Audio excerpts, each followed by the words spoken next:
Good morning. It's a little bit after 8 o'clock and I have a guest with me this morning. Hello. This is Lauren, my daughter, and we walked together this morning. Yes, we did. So yesterday, I just invited Lauren. I was like, do you want to go walk with me? And what did you say? I was like, yeah, sure. But you know what she did? She set her alarm and got up at 6 o'clock this morning. And she was up before I was. And I was like, all right, girl, that's awesome because you decided you wanted to do something and you stuck to it, because it sure is easy to sleep in instead of getting up and walking. And we walked the same amount that I walked 2 days ago.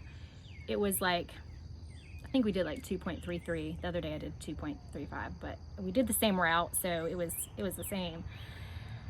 So we beat my average by 5 seconds. So we're at 21:25 at this point. This girl could have beat it by further than that because she was ahead of me the whole time, which I think maybe she has a little bit of my competitiveness.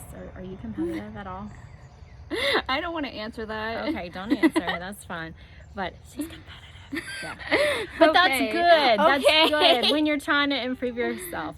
Another thing that we did together last night, again, I didn't ask this kid to do this. I wanted to watch this. I joined a Zoom call about a nutritional program that I was interested in that someone had suggested to me.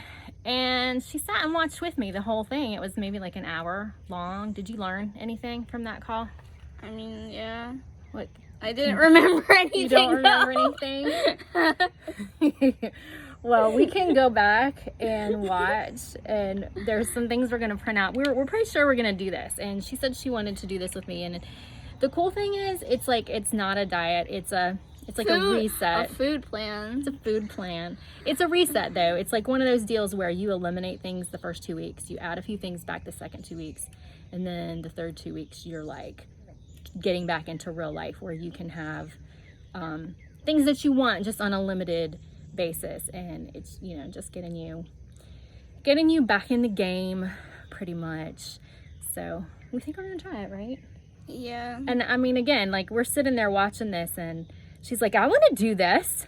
I'm like, all right. I didn't say it that exactly. You did. You don't think you did, but you did. You were like, I want to do this. So it was exciting to me, because this is what I was talking about yesterday, about how what we do, our kids notice. We're an example even when we don't realize it. So she was paying attention, and she cares about herself, right? Yeah. She's far healthier than I am right now, so we just want to keep it that way, right? Yeah. All right, I'm done torturing you. I'll take over the rest of the video. You can go do whatever Freedom you want. at last. Okay? All right. Oh my God, I got water on me. So that was fun, having a walking partner this morning. It was a little bit of a learning curve, because she is competitive and she wanted me in front. She wanted to be ahead of me. She deserved to be ahead of me because she can go faster than me. But if she would hang back a little bit to see which way we were going on our route, she would just run a little bit, skip ahead of me a little bit so she could be in front. So it worked. And we were both listening to our own music, so it was all good. But we tried to get brother to come too, but he was still sleeping because I think too much Fortnite. We gotta work on that. So the other thing I want to tell you about Lauren, and she knows that I'm going to tell you this, she decided she wanted to watch all the videos that I've made so far, and she read every single comment that you all posted. And her first response to me was, Mom, every single comment on here is positive. You don't have any haters. That's exactly what she said. And I guess her generation is so used to the YouTube culture or the social media culture in general, where, do they still call them trolls? Is that a thing? But where people comment negatively just to be negative, just to make someone feel bad. They don't even care if they have the same point of view or not, but that's their purpose. And I have no trolls, obviously. I know a lot of good people. I always say, when difficult things are happening in the world and you start to see people posting things on social media that are negative, and a lot of people will take social media breaks because of that. Now I take them from time to time, but I have never really had to take one because I felt like I had a whole lot of people that I was friends with who do a whole lot of rants. I know a lot of good people. So I like that. I appreciate that. Thank you. And thank you for the encouragement. And that leads me into, excuse me, something else that I wanted to talk about today. I've talked a lot about encouragement, but I want to talk about two specific people who have been encouraging me.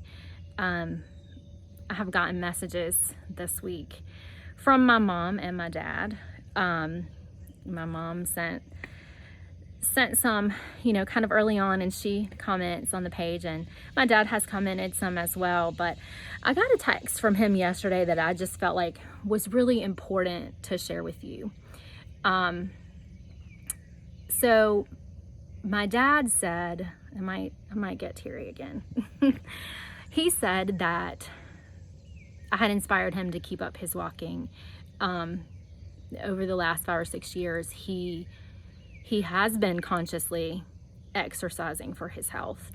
And it, sounds like maybe he's just slacked off a little bit, but he said that this had encouraged him to get back out there. But here's what's so important about that. Two things. Number one, my dad and I have not always had the best relationship. When I was a kid and a teenager, we were so very alike in personality, but so very different in what our interests were and what we enjoyed and what our priorities were. My parents were very young parents. They were 21 and 22 when I was born, and I was the oldest. They did the best they could, but my mom was meant to be a mom. My dad was not ready to be a dad yet, and he'll tell you that. Because of where we are now in our relationship. So we struggled my whole childhood and teenage years into my early adult years. We struggled to get along. As I became a parent, I think we became better friends. And then there was one major instance that changed our relationship and changed our whole family forever. So I think it's been 6 years ago now. My dad can tell you, Dad, you can comment if you want to share anything. So I think right about when my dad was 60, he had a major heart aneurysm in his aorta, right in his aortic arch. And it just spontaneously exploded. He was at home. He felt it pop. He called 911, unlocked the door, laid down on the couch, called his wife. When the rescue squad got there, he did not have a pulse. They could not detect his pulse. But he was still talking to him.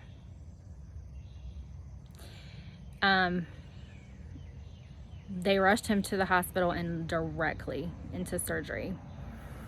During that surgery, because of the lack of oxygen and blood to his brain, he did have a slight stroke, which affected his vision. It affects a little bit of his memory. But if you talk to him, you wouldn't really realize that he had had a stroke. You wouldn't realize that he had had a heart aneurysm. His chances for survival in that situation were 2%. And I will never forget the day that I was sitting at school and got a text from my sister that says, "Call me now." And she knew I was at school. She knew that she couldn't just call me and give me that kind of news, but it said, "Call me now." And if you're a teacher, or if you have a kid, I was in the middle of a MAP test. So, my kids were all on computers, and so called somebody to come step in my room and, you know, stood outside the door and called my sister, and she explained, and she was like, you need to come now. And so I got everything together. I had little kids at that time, and got up really early the next morning and left to go to Virginia. And they gave him a replacement valve, which his doctor says will probably outlast him. In case you're interested in that sort of thing, it is made out of animal heart. So he has a little piece of animal heart in him.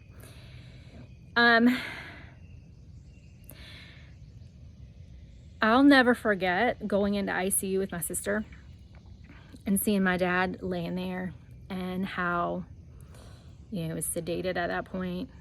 And, you know, we just prayed over him. That's all we could do.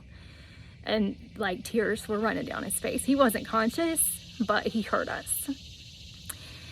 And if you've ever been through a situation like that, you know exactly what I'm talking about. The fear of losing somebody, but then the presence of God that can be so thick in a time of pain and grief like that. But our family's story was a success story, was a blessing, was a miracle. And that's what we call him. We call him the Miracle Man, because he shouldn't be here with us, but he is. And we're grateful, and that changed my relationship with him forever. We're not the closest. You know, we live a state apart. We don't talk every single day. But when it matters most, we're there for each other. When I was first going through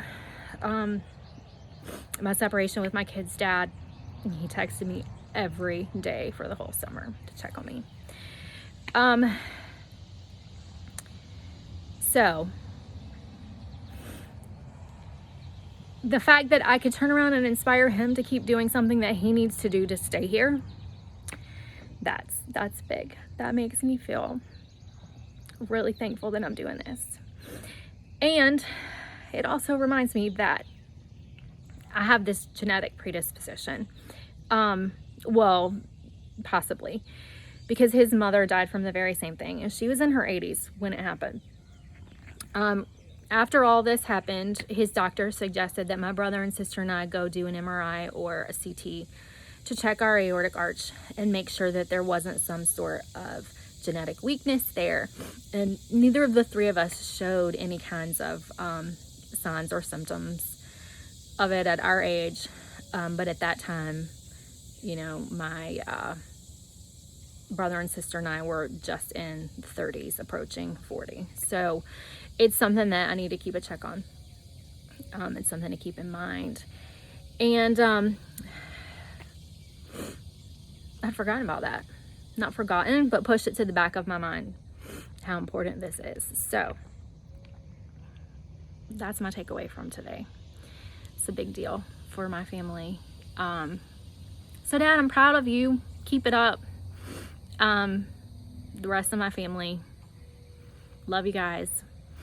I'm thankful for all of you, even though we don't get to see each other as much as we could. And one of the things in my dad's text last night said, I wish I was there to walk with you. That would be awesome, to walk with my dad or his wife or my mom or my sister and her kids or my brother. You know, we're a little bit spread out now, but thank goodness for technology to keep in touch, right?